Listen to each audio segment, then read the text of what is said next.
चुंदावत house के बाहर बहुत सारी भीड़ इकट्ठी हो गई थी। इसी बीच कुछ पुलिस ऑफिसर्स भीड़ में से लोगों को धक्का देकर चुंदावत फैमिली के घर तक का रास्ता बना रहे थे। दरवाजा खोलने पर जो पुलिस और आसपास के लोगों ने देखा, वो देखकर सबकी आंखें फटी की फटी रह गईं। चुंदावत फैमिली के 11 लोगों की डेड बॉडीज एक साथ एक ही कमरे में लटकी मिली। 10 बॉडीज छत से टंगी हुई थीं। सबके हाथ पैर पीछे वायर से बंधे हुए थे और आंखों पर पट्टी बंधी हुई थी। इन 10 लाशों के अलावा घर की सबसे बूढ़ी औरत अंदर वाले कमरे में पड़ी हुई मिली। ये सब क्यों हुआ, कैसे हुआ? इन सब चीजों का राज खोलने से पहले उस फैमिली के बारे में थोड़ा जानना जरूरी है। चुंदावत फैमिली ओरिजिनली तो राजस्थान से थी, मगर 1999 से वो दिल्ली में रह रहे थे। दिल्ली में उनका काफी सक्सेसफुल प्लाईवुड बिजनेस था और एक ग्रोसरी स्टोर भी था। चुंदावत फैमिली बहुत ही हेल्पफुल और खुश मिजाज नेचर की बताई जाती थी और उन्हें कभी भी पैसों के मामले में कोई दिक्कत नहीं थी।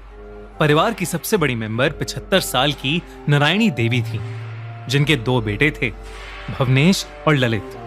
उनकी शादियां सविता और टीना नाम की 2 औरतों से हुई थी। नारायणी देवी के पति की डेथ 2007 में ही लंग्स की किसी बीमारी के कारण हो चुकी थी और वो वक्त पूरी फैमिली के लिए बहुत मुश्किल था। नारायणी देवी की एक बेटी भी थी जिसका नाम था प्रतिभा। इन तीनों के आगे बच्चे भी थे। प्रतिभा की बेटी प्रियंका, भवनेश की बड़ी बेटी नीतू, छोटी बेटी मेनका और एक बेटा ध्रुव, और ललित का एक बेटा था शिवम। चुंदावत फैमिली की 3 जनरेशंस एक ही घर में पिछले 22 साल से रह रही थीं और एक दिन अचानक पूरा परिवार अपने ही घर में मरा हुआ पाया गया।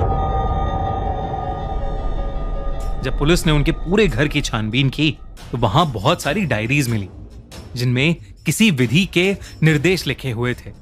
उन्हीं निर्देशों को फॉलो करते हुए चुंदावत फैमिली पिछले 10 सालों से जी रही थी। उन डायरीज में ऐसी भी बातें थीं जो किसी अलग और अननोन शक्ति की तरफ इशारा कर रही थीं। मगर ये सब शुरू कहां से हुआ? पड़ोसियों से बात करने पर धीरे धीरे पता चलता गया कि पूरी घटना ललित चुंदावत के इर्द गिर्द घूम रही थी। 45 साल का ललित पूरी चुंदावत फैमिली में सबसे ज्यादा घुलने मिलने वाला आदमी था और 2004 में एक छोटे से एक्सीडेंट की वजह से ललित को ऐसा शौक लगा कि उसने ठीक से बोलना ही बंद कर दिया था। उसके बाद 2007 में ललित के पापा की डेथ के बाद धीरे धीरे